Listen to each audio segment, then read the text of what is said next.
Hello composers, how's it going? My name is Austin Teeter. I am the trombone player of Mid-Cities Brass.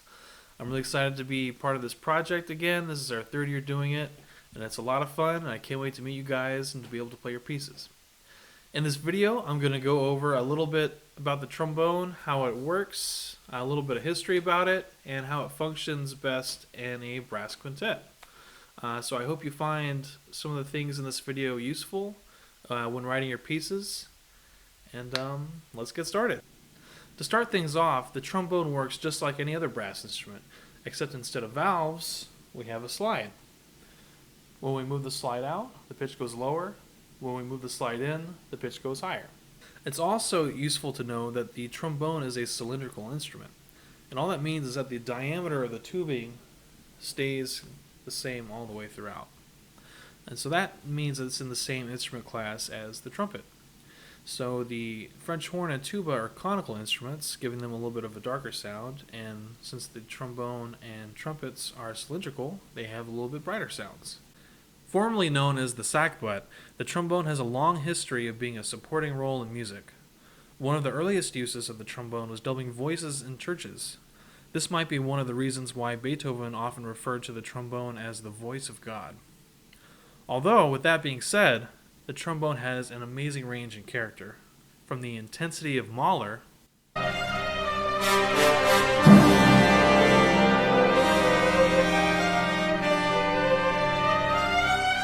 to the subtle chorales of Brahms.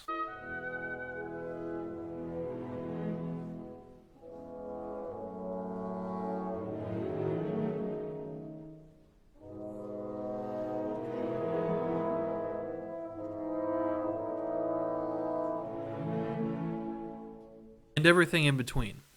Now, in a modern brass quintet, the trombone still tends to play a supporting role, but can also be used as a very expressive solo voice, such as this clip from Paul Burke's Mambo Morphosis.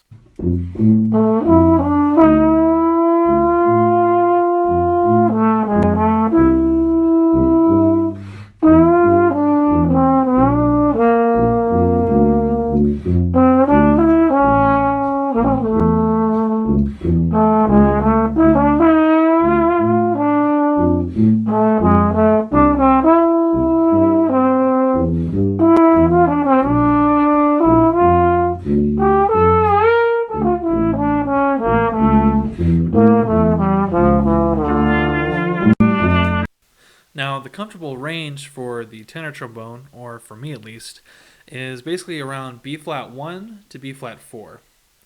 With that being said, F4 to B flat 4 is kind of a taxing range, especially if we're doing chamber music. So try to use that part of the range sparingly. Feel free to use it, but I can't play the entire piece up there. Same thing goes for F2 to B flat 1.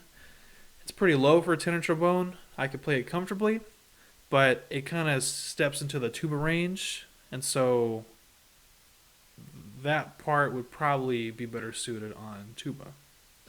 To demonstrate what different articulations sound like on the trombone, I'm going to be playing a B-flat scale descending, starting with slurred articulation, tenuto, normal or no articulation marking, accented, and then staccato. The first one will be slurred.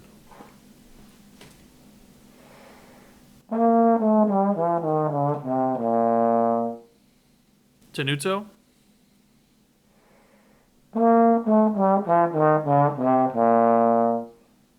Normal.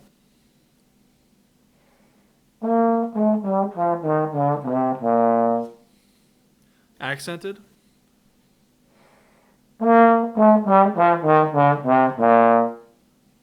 And staccato.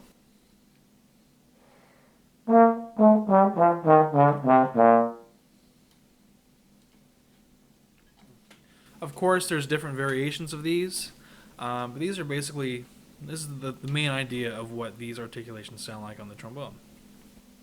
Something to keep in mind while writing slurs for the trombone is that unlike the other brass instruments, we have to tongue.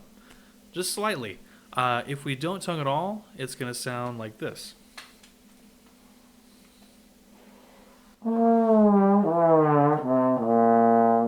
It just just going to be one long gliss. So we have to lightly tongue here and there.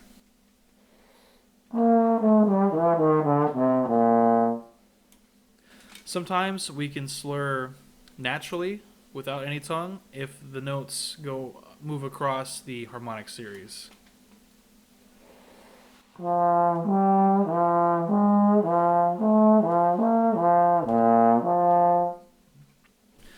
No tongue involved. But that's just something important to keep in mind. We still have to tongue lightly sometimes, but at the end of the day, it's going to sound like a slur. Multiple tonguing is a tool used by wind instrumentalists to be able to articulate quicker. And generally for all of us, there is a tempo range where we have to switch from single tonguing to multiple tonguing. For me, if I'm playing 16th notes at 110 beats per minute to 120, that's generally where I have to switch from single tonguing to multiple tonguing. Now, for me, multiple tonguing isn't necessarily one of my strong suits. If there are groups of 2 notes, 3 notes, or 4 notes in a row, it shouldn't be a problem at any tempo, but I would advise against writing extended 16th note runs for me that are quicker than 110 beats per minute. Glissandos. They're a lot of fun to play, but they at times can be a little tricky for composers. Basically what needs to happen for a successful smooth glissando is that both of the notes, the note that the glissando starts on and the note that it ends on, have to be on the same harmonic series. I've talked about the harmonic series a little bit before, but I never really explained it. The way I like to think about the harmonic series is like strings on a guitar. So if you want to think about the trombone, we have a low B flat string, middle F string, a B flat string, a D string, F string, so on and so forth. And so for the glissando to be smooth, they have to be on the same string. So if I were to play a glissando on the F string,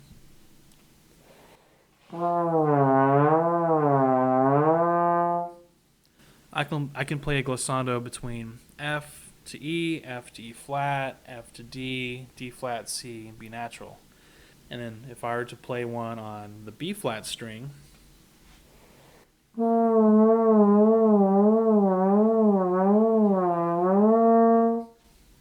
it's the same concept.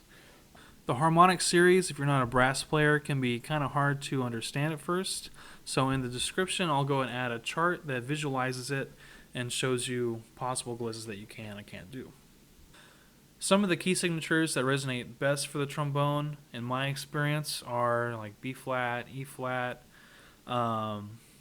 things like that. At the end of the day, feel free to write any key that you want. I would say the keys that sound the worst for the trombone, and again, this is in my experience, is E major, C sharp minor, or B major and G sharp minor. Again, if the piece has to be in those keys, shouldn't be a problem. But yeah, those are probably the worst for us. Time for mutes. Mutes are little things that you can put at the end of your bell that change the color of your tone, articulation, so on and so forth. And they're pretty fun to work with. So right now I'm going to demonstrate the main 3 or 4 mutes that trombone players typically use. First I'm going to play without any mutes so you can hear what a trombone sounds like naturally, and then I'm going to go start off with a straight mute and we'll go from there.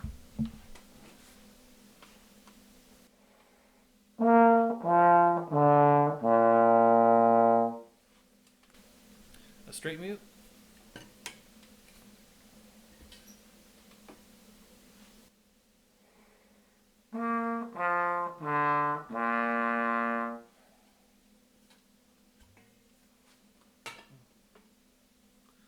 A harmony mute with the stem in.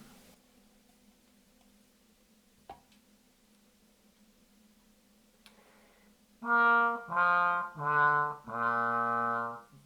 favorite part about harmony mutes is that you can use them to make little effects.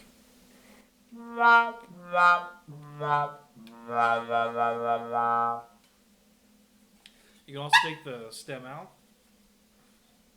carefully for just a different color.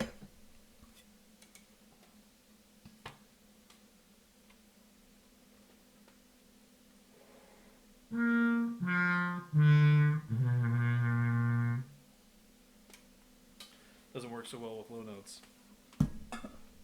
And then last but not least, we have the plunger mute, typically used in like jazz settings. You can use this in a bunch of different ways. The first way I'm going to show you is half open.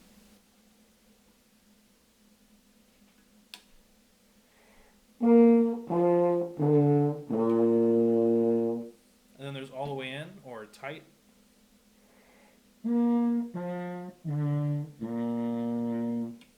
You could also use it to make wah sounds.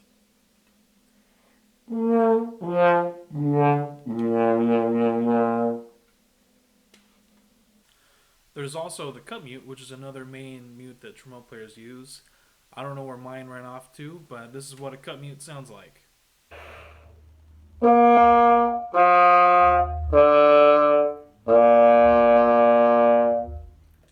The last thing I wanted to show you guys is an excerpt from Eugene Botza's Ballade for Trombone. This piece really showcases a lot of the techniques that I discussed in this video, and also shows the limits of what I'm able to do on the trombone. I hope you guys enjoy.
right, that's all for the trombone video.